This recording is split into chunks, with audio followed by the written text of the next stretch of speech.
सागर जिले के राहतगढ़ में मुस्लिम समुदाय ने काली पट्टी बांधकर वक्फ बोर्ड संशोधन बिल पर विरोध जताया। हाल ही में देश की लोकसभा और राज्यसभा से वक्फ बोर्ड संशोधन बिल पास हो गया। वहीं इस बिल का मुस्लिम समुदाय ने विरोध जताया।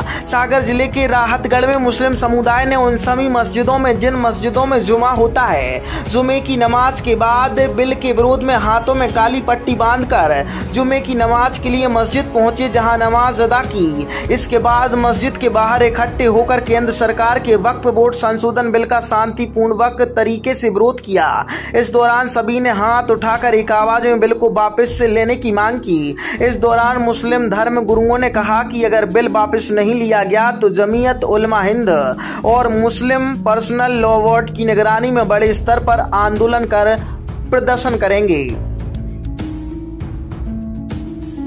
काली पट्टी बांधी किस चीज को लेकर विरोध कर रहे हैं?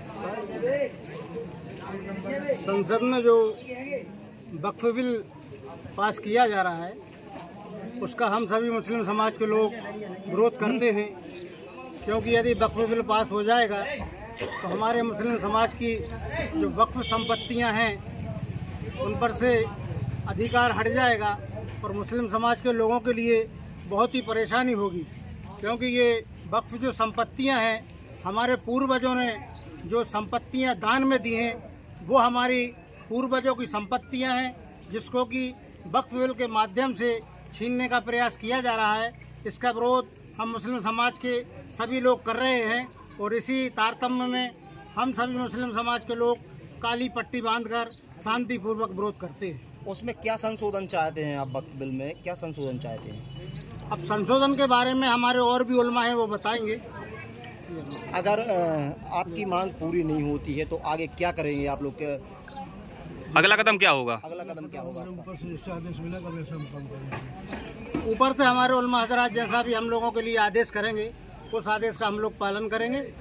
क्या नाम लिखते हैं आप? अफजल उस्मानी एडवोकेट। प्रदर्शन कर रहे हैं काली पट्टी बांधकर, किस चीज को लेकर प्रदर्शन कर रहे हैं आप? लोकसभा के अंदर 2 तारीख में वक्फ तरमीमी बिल एक पास कर लिया गया, जिसकी कोई मुल्क में जरूरत नहीं थी। वो वक्फ का जो कानून है वो महज मजहबी कानून है। उसके जितने भी मसाइल हैं वो वक्फिया मसाइल, मजहबी मसाइल हैं। उसके अंदर उलमा और कुरान और हदीस के मसाइल ही जानने वाले लोगों के लिए उसमें रखना चाहिए, ताकि उसका सही मशरफ जो बुजुर्गों ने हमारी वो जायदादें जिन मकासद की बुनियाद पर दी हैं उन पर सही इस्तेमाल होती रहें और उनके अंदर कोई दूसरे मज़ाहिब के लोग उसके अंदर दखल अंदाजी ना दें। मजहबी आज़ादी को जैसा मुल्क के अंदर दस्तूर ने आज़ादी दी है, इस मुल्क की दस्तूर की हम पासदारी करते हुए ये कानून का जो है विरोध करते हैं और मुखालफत करते हैं कि जिस दस्तूर को इस मुल्क ने हमें अपने मजहब पर पूरी तरह चलने की आज़ादी हासिल है और आज़ादी दी है, हमें उसी पर छोड़ा जाए। हमारे इस वक्फिया कानून के अंदर अपना मुदाखलत ना की जाए। इस तरह का अगर मुखालफत की, अगर इस तरह का कानून हमारे लिए ये बनाया गया तो हम अपने उलमा की निगरानी में, जमीयतुल उलमा और मुस्लिम पर्सनल लॉ की निगरानी में और एहतजाज करेंगे। अभी तक हम लोगों ने एहतजाज काली पट्टी करके बयान जो है सिर्फ देने पर इक्तफा किया है।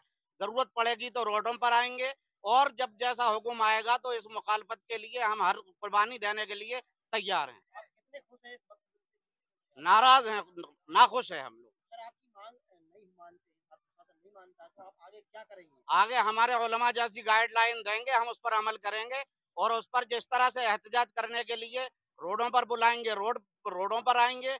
जेलों में भरने की जरूरत पड़ेगी तो जेलों में जाएंगे, लेकिन इस तरह की मजहबी आज़ादी जो मुल्क के अंदर हमको हासिल है उस मजहबी आज़ादी को हम छीनने नहीं देंगे।